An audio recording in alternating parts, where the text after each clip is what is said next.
Hey, what's up, folks? Today is Tuesday, May 23rd, 2017. Rich Van Tassel with you. Seeing this in the news today, they're talking about it. Now, I don't necessarily like to talk NFL at this stage in the off season. I think, the NFL, they just look for news, and this may be one of the situations. But they're talking about Odell Beckham Jr. skipping the OTA. It was a voluntary OTA, so he doesn't have to report and all the things. So kind of a few things to go into with this discussion. The one thing they're talking about, I guess this is NFL Live right now. It's Jeff Saturday, Adam Schefter, and then the other guy, Lewis Riddick, I think his name is, or not Theo, I believe it's Lewis Riddick. They're talking about the situation. Now, personally, I don't think Odell Beckham Jr. needs to show up to the OTAs. There was the discussions, the things in the offseason, or not in the offseason, during the season. Of course, there was the trip where he went to Florida. I guess Miami it was, before the playoff game, that didn't have a good playoff game, this, that, and the other thing. A lot of questions about his attitude, whatever, this, that.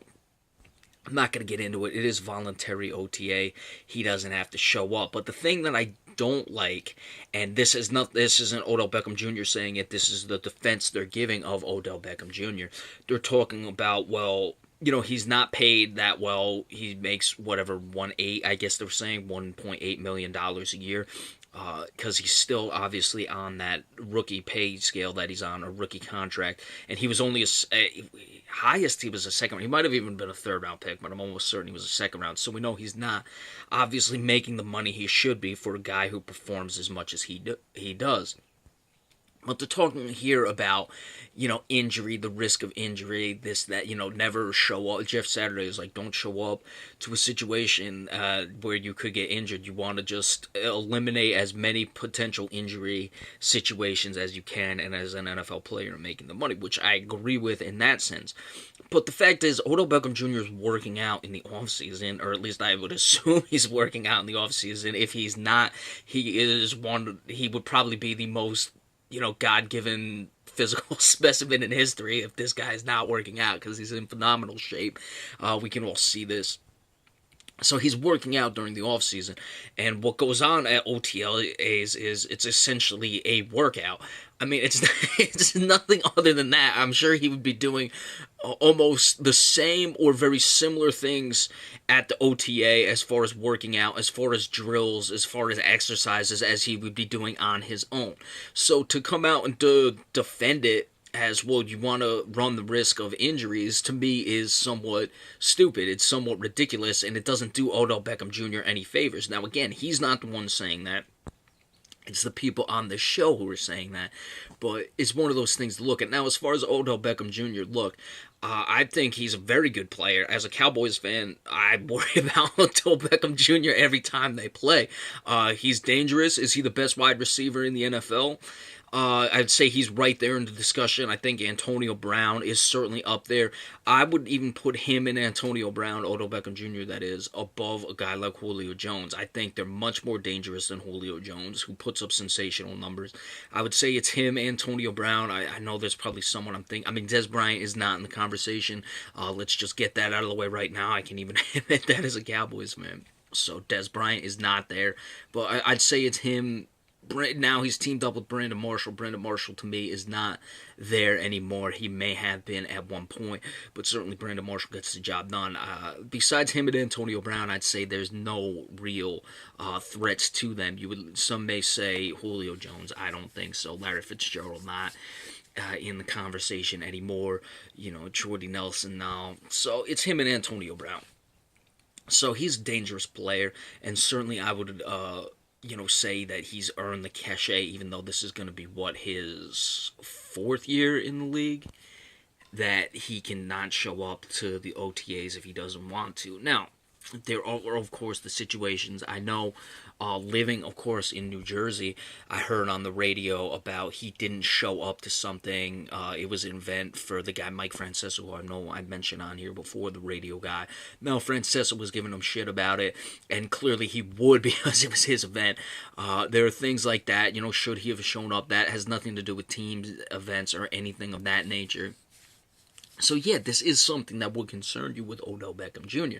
But in this situation, it's not anything egregious. But for them to come out and act like or to try to defend it with, well, he's just trying to avoid being injured and this, that, and the other thing. And again, I want to specify, Odell Beckham Jr. is not saying that's the reason he didn't show up. If Odell Beckham Jr. came on and said, I don't want to show up because I run the risk of injury and I'm just doing the training on my own, which I'm sure he's doing, I'd be like, okay, why raise these issues? Why allow to have them something to talk about when you're just going to be doing the same exercising anyway? But in this case, he didn't show up. It is what it is. So, just let it go. But don't have, these guys, Adam Schefter's, the Jeff Saturdays, talking like it's a situation where he's trying to avoid injury. Look, he's unlikely to get hurt at OTA, and he's doing the same exercises he would, same drills, same exercises he would be doing if he would work out on his own. And this isn't training camp where, they're shaking the rust out and they're looking to cut the roster down, where Odell Beckham Jr., just because of his stature in the league, wouldn't even be necessarily worrying about his job. He'd still have to work, don't get me wrong. You got to get prepared for the season. But it's not even at the case where the injury risk is training camp, where it's, of course, very high, because you got these guys, essentially people playing for a job. They're fighting for a job. They're fighting to make the team. So in this case, much to do about nothing. Is it going to affect Odell Beckham Jr.? I'm sure. And again, I haven't really listened to anything today as far as people reacting in the New York media, but I know when we had the situation with the Francesa thing that I talked about, they didn't like it. There were people critical of him with the situation where he went to Miami. Again, I wasn't necessarily too critical of that. I don't think it affected his drops in that game, but of course, it's one of the things. He did do the trip, and he dropped a lot of footballs in that playoff game. So, the two are going to be linked, for his entire legacy, regardless. I mean, sure, he can make up for it. He can do things that will help him. If he wins the Super Bowl, people won't necessarily think of that as the first thing that comes to mind. But regardless of whatever happens in his career, they're going to link the two. He went to Miami, did the thing on the boat, and then struggled in the playoff game. So, those are things that you would worry about with Odell Beckham Jr. Again, it's not helping his legacy in this regard. I probably would have just showed up if I was him, just to put these things to rest and not deal with it. But just don't use the excuse of, and again, one more time, I'm going to say it, it wasn't him using the excuse. I don't want people talking about how, it's a situation where you're just trying to avoid injuries, because you're not really at a risk of being injured. It's no more of a workout than he would be doing on his own. So, Odell Beckham Jr., I didn't like the way he handled the Josh Norman situation. I obviously, as a Cowboys fan, I worry about him. I dislike him in the sense that he's very dangerous when he's on the field. Personally, I think he may need to tone it down at times, and he gets a little carried away. But this isn't one of those situations, and I don't really, kill the guy for what he does on or off the field, that is, as opposed to on the field. So there's certainly situations that happen. But we'll see how the reaction is moving forward. If I see anything major with the reaction, we'll give you an update on that. If not, just wanted to give you my take as far as that. All right, of course, tonight we have Game 4 between the Boston Celtics and the Cleveland Cavaliers. I'm going to be watching that game, see if my Celtics can get back into this series. Remember, we appreciate all subscriptions as well. Going to probably, at some point, I've been thinking about doing this. I'll probably wait till the end of the finals. Going to try to mix in maybe just an evening show, do sports and all the other stuff, just talk about any news in the sports, because once the NBA season ends, it's only a few weeks you translate into the NFL, but just want to talk about other things, topics in the news, current events, all those sorts of things. So I'll probably start that at the end of the finals, just give you updates on it of what I'm thinking as I'm moving along. But that was something I was thinking about today of doing and moving forward. So be sure to stay tuned to that as well.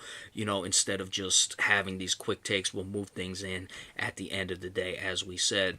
So be sure to stay tuned for that. Remember, we appreciate all subscriptions. I'm really going to try to improve things with this channel for you guys. So we appreciate all the support thus far, and we'll see you a little later on tonight. Thank you all so much.